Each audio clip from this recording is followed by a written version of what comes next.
పిల్లలు స్వాగతం. ఈరోజు మనం తెలివైన తెనాలి రామకృష్ణుడి కథల్లోంచి ఒకటి విందాం. భలే సరదాగా ఉంటుంది. అవును. కథ పేరు గోడల గుసగుసలు. ఎప్పుడైనా విన్నారా? గోడలు మాట్లాడతాయా? చూద్దాం. అనగనగా పూర్వం విజయనగర సామ్రాజ్యం అని ఒక పెద్ద రాజ్యం ఉండేది. తెలుసుకదా? ఆ దానికి రాజుగారు శ్రీకృష్ణదేవరాయలు. ఆయన ఆస్థానమంటే ఎప్పుడు పండితులు, కవులు, కళాకారులతో కళకళలాడుతూ ఉండేది అన్నమాట. అలాంటి సభకి ఒకరోజు ఒక కొత్త పండితుడొచ్చాడు. అతని పేరు విశ్వనాథ శాస్త్రి. అవును. వచ్చి రాగానే ఊరికేలేడు. తన గురించి గొప్పలు చెప్పడం మొదలుపెట్టాడు. ఎలాంటి గొప్పలు చెప్పాడో తెలుసా? వింటే నవ్వొస్తుంది. నాకు గోడలు చెప్పే రహస్యాలు కూడా వినిపిస్తాయి అన్నాట. అంతేకాదు, ప్రజల మనసులో ఏముందో ఇట్టే చెప్పేస్తాను అని కూడా అన్నాడు. అది విని రాజుగారికైతే ఓ భలే ఆశ్చర్యం వేసింది. కాని మన తెనాలి రామకృష్ణుడున్నాడు గదా, ఆయన మాత్రం ఇదంతా చూస్తూ మూలన నిల్చుని చిన్నగా నవ్వుకున్నాడు. ఏదో తేడాగా ఉందనిపించిందేమో. ఇక ఆ శాస్త్రిగారు పని మొదలుపెట్టారు. మెల్లగా సభలో ఒక గోడ దగ్గరికి వెళ్ళాడు. వెళ్ళి దానికి చెవి ఆనించి కళ్ళు మూసుకుని ఏదో శ్రద్ధగా వింటున్నట్టు భలే నటించాడు. అందరూ చూస్తున్నారు కదా, మరి ఏం చెప్పాడు మొదటిసారి? మహారాజా అన్నాడు గంభీరంగా, రాజ్యంలో కరువు వస్తుందేమో అని ప్రజలు చాలా భయపడుతున్నారు. అంటే పన్నులు తగ్గించమని ఈ గోడలు నాతో చెబుతున్నాయి అని చెప్పాడు. ఓహో, రాజుగారు అది విని ఏమనుకున్నారో? అబ్బో, ప్రజల మీద ఎంత ప్రేమ ఈయనికి! గోడలు కూడా వాళ్ల గురించే చెప్తున్నాయే అని అనుకుని సంతోషపడ్డారు. కాని అసలు కథ ఇక్కడే ఉంది. ఇదొక్కసారే కాదు కదా? కాదు. కొన్ని రోజుల తర్వాత మళ్ళీ అదే పని. మళ్ళీ గోడ దగ్గరికి వెళ్ళాడు. మళ్ళీ చెవి ఆనించాడు. ఈసారి ఏం చెప్పాడు? ఈసారి కొంచెం తేడాగా చెప్పాడు. మహారాజా, ఊళ్ళోని ధనవంతులు చాలామంది వాళ్ల డబ్బుని దాచేస్తున్నారట. వాళ్లమీద పన్నులు పెంచితే రాజ్యానికి చాలా మంచి జరుగుతుందని ఈ గోడలు నాతో గుసగుసలాడాయి అని అన్నాడు. అయితే ఇక్కడే ఏదో తేడా కొడుతోంది గదా? అవును, నిజమే. అసలు విషయమేంటంటే ఆ శాస్త్రి చాలా తెలివిగా నాటకమాడుతున్నాడు.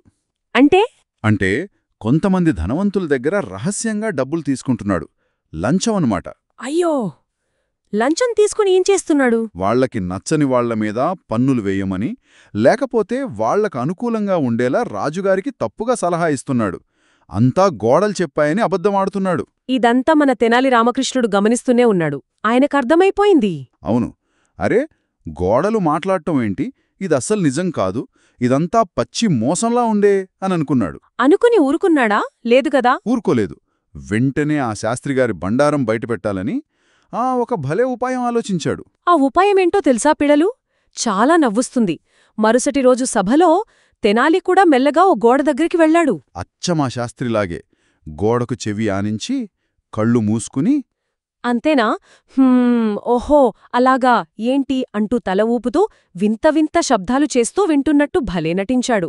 అది చూసి సభలో అందరూ కళ్ళు పెద్దవి చేసుకుని తెనాలివైపు వింతగా చూస్తున్నారు. ఏంటి, ఇతను కూడానా అని. రాజుగారికైతే నవ్వాగలేదు. కాని ఆ విశ్వనాథ శాస్త్రి ఉన్నాడే, అతనికి మాత్రం తెనాలిని చూసి కోపంతో ముఖం ఎర్రగా అయిపోయింది. అప్పుడు తెనాలి గంభీరంగా నటించడం ఆపి, మహారాజా, ఒక్క నిమిషం ఆగండి. ఈ గోడలు చాలా ముఖ్యమైన విషయం చెబుతున్నాయి అన్నాడు. అందరూ చెవులు రెక్కించి వింటున్నారు. ఏం చెబుతాడో అని ఆసక్తిగా ఎదురుచూస్తున్నారు. శాస్త్రి కూడా టెన్షన్ పడుతున్నాడు. అప్పుడు తెనాలి గట్టిగా నవ్వుతూ ఇలా అన్నాడు, మహారాజా, ఈ గోడలు అరుస్తున్నాయి. ఏమని అంటున్నాయంటే. ఏమని అంటున్నాయి? పండితుడు విశ్వనాథ శాస్త్రి చెప్పేవన్నీ అబద్ధాలు. ఆయన గోడల మాటలు వినడం లేదు, అమాయకుల దగ్గర లంచాలు తీసుకుని మోసం చేస్తున్నాడు అని గట్టిగట్టిగా అరుస్తున్నాయట అని చెప్పాడు నవ్వుతూ. భలే చెప్పాడు. అది వినగానే విశ్వనాథ శాస్త్రికి ఇంకా కోపం ఎక్కువైపోయింది. ఆగలేక, అబద్ధం, అంత అబద్ధం, గోడలలా మాట్లాడవు, అరవవు అని గట్టిగా అరిచేశాడు. దొరికిపోయాడు. వెంటనే తెనాలి నవ్వి, చూశారా మహారాజా, ఈ పండితుడే ఒప్పుకున్నాడు అన్నాడు. నిజమే, గోడలు మాట్లాడవు, అరవవు, గుసగుసలాడవు. మరి ఇన్ని రోజులు ఈయనకిలా వినిపించాయో? ప్రజల కష్టాలు తెలియాలంటే గోడల దగ్గర కాదుగదా. ఎక్కడికి వెళ్ళాలి? ప్రజల దగ్గరికే వెళ్ళాలి, వాళ్ల మాటలు వినాలి అని అసలు విషయం చెప్పాడు తెనాలి. అప్పుడు రాజు శ్రీకృష్ణదేవరాయలుకి అంతా స్పష్టంగా అర్థమైపోయింది.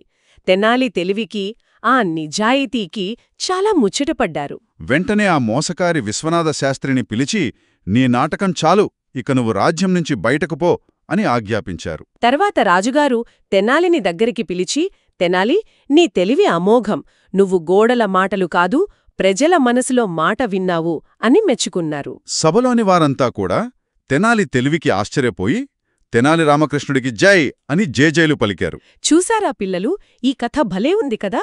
దీనివల్ల మనం ఏం నేర్చుకోవాలి? తెలివి, నిజాయితీ అనేవి అంటే మోసపూరితమైన ట్రిక్కుల కంటే ఎప్పుడూ గొప్పవి. అవును. ఇంకా ఎవరి గురించైనా దేని గురించైనా నిజం తెలుసుకోవాలంటే ఎవరో ఏదో చెప్పారని గుడ్డిగా నమ్మేయకూడదు. గోడలు చెప్పానే అస్సలు నమ్మకూడదు. మరి ఏం చెయ్యాలి? అసలు విషయమేంటో మననే శ్రద్ధగా విచారించాలి. అవసరమైతే నేరుగా వాళ్లతోయే మాట్లాడాలి. కరెక్ట్. మరి ఆలోచించండి పిల్లలు, మీరే చెప్పండి. ఏదైనా విషయం నిజమా కాదా అని తెలుసుకోవడానికి గోడలు చెప్పాయని నమ్మాలా, లేక అసలు సంగతేంటో మనమే తెలుసుకోవడానికి ప్రయత్నించాలా? ఆలోచించండి. మళ్ళీ ఇంకో కథతో కలుద్దాం.